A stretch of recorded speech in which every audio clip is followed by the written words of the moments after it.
Chill breeze sweeping away cares and fears, leaving only the wish of warmer sweaters to inhabit the crevices of mind. Such is the beauty of our great mother, nature, and happily do I sing praises in her honor. Serenity slightly interrupted in the crashing waves of urban blacktop ocean, the whirring sounds of timing belts, pistons exploding and tires screeching, remind me of the tenacity of the technological age. Pipe-puffing madmen attempt to engage the uninterested in Cold War conversations. How I wept for them in my youth. The syncopated way they shuffle, adding a, dare I say, Latin beat to what once was a Puritan's waltz. Hushed whispers of the end of days cannot change the transformation, the pristine beauty of pine tree forests settling in for winter.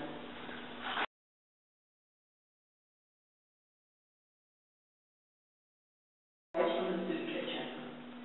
Church of the Holy Spirit has a soup kitchen, open Mondays and Fridays from 11 a.m. till 12:30. Why it's called the soup kitchen is a mystery to me. There rarely is soup. Today we have salad, roasted pork loin, red Swiss mashed potatoes, and mixed veg. Cake for dessert. There is a very butch woman at the next table with a tattoo of an Egyptian eye on her forehead. A man sits across from me. He's in his mid-30s, and he has a white supremacist prison tattoo. I attempted to tell him he's sitting across from a Jewess, but then decided maybe I should just keep quiet about that.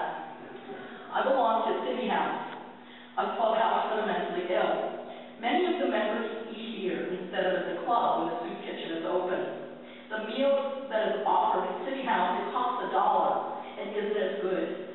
Many of the City House members walk by and say hi to me. We are a dysfunctional, mentally ill family.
breakfast toasted. Also lots of whole grain breads in various shapes. Of course, because this is a poor working class city in southeastern Massachusetts, the white bread and hot dog buns disappear first. Usually nothing is left when the kitchen closes.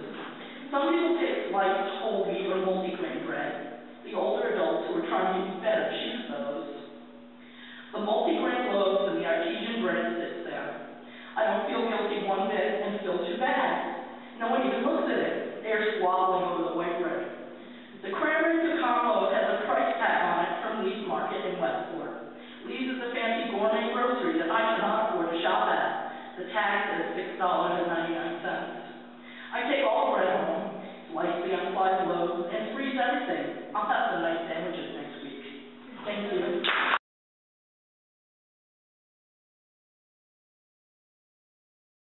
Part of it, called Finding My Inner Strength.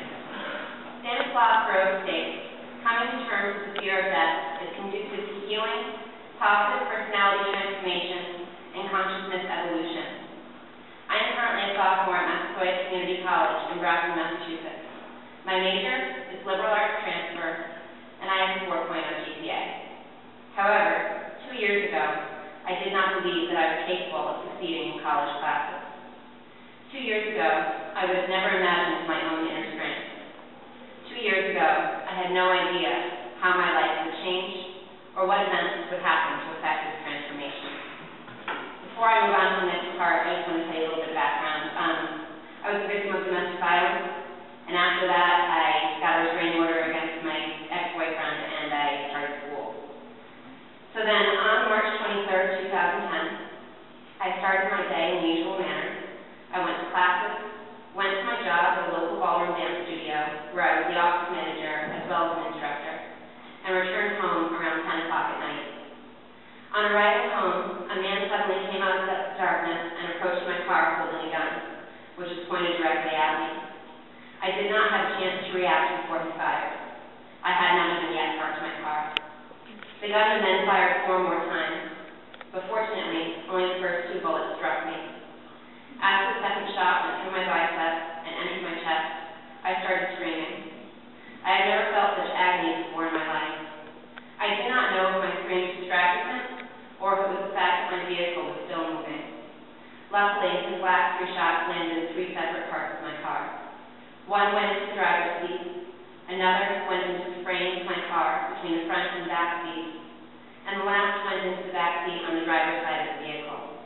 I did not realize it at the time, but the last 3 bullets barely missed me. I was not aware of any thoughts or emotions at the time, aside from the knowledge that I needed to find help fast. After the gunman fled, I got out of my car and began screaming for help. I also managed to turn my car off before I ran into my house. The adrenaline was pumping through my body so quickly that I was not actively thinking, just reacting. My father was the only person home. He was sound asleep before the gunshots woke him. I managed to relate to my father that I had been shot and begged him to call 911. He was already on the phone. Police officers and emergency medical technicians arrived within minutes. I was going into shock. I was shaking profusely and I felt somewhat disoriented, but I was able to answer the police officer's questions. The officer asked me if I knew of anyone who might have a grudge against me. I immediately informed him of the restraining order against Anthony. I gave the officer Anthony's name and address. At first, the officer did not think that the perpetrator could have come from as far away as Connecticut, but I insisted that Anthony was behind the attack. Subsequently, the officer sent out an alert to look for a car with Connecticut plates in the area.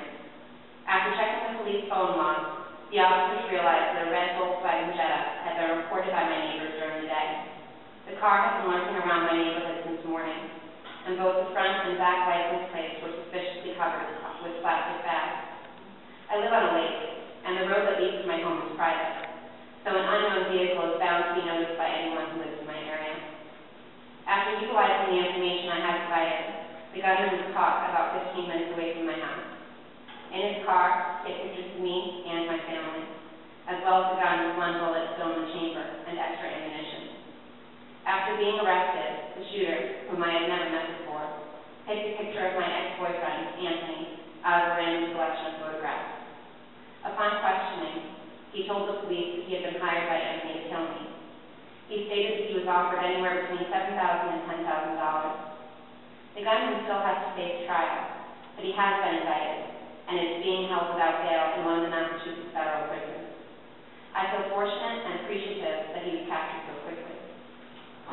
While the police were arresting the gunman, the emergency medical technicians were rushing me to South Shore Hospital in Weymouth, Massachusetts. My father had already called my mother, who worked nights at the time, and she and my father arrived at the emergency room soon after me. The doctors and nurses in the emergency room did not realize how badly I was injured, so they decided to wait until morning to operate on me. I was just grateful that I was receiving medical attention for my wound, although the painkiller that had been administered to me, Dilaudid, was not doing much more than dulling the pain slightly. In the morning, I was sent to the x-ray. The images showed that a great deal of gastric acid had built up in my chest and abdomen, indicating that I was more severely hurt than the staff on the night shift had realized. Due to my significant and life-threatening injuries, I was rushed to Brigham and Women's Hospital in Boston, Massachusetts. Now, another year has passed since I was hospitalized with gunshot wounds. I look back on these two separate but connected experiences, and I'm grateful. My gratitude is that I was fortunate enough to discover my own inner strength. Every person faces difficulties in life, but not everyone can see the validity of those struggles. I have overcome my self-doubt. I have flourished in a time of turmoil. I have stared death in the face twice, and I am still alive to tell the tale. The end result is that I have learned how strong and intelligent I really am. Before I was a victim of domestic violence, I was convinced that I was unintelligent and weak. Now, when I look back on that time in my life, I realize how much I have grown. I am fully aware that I have gone through a complete transformation for the better. 2 years does not sound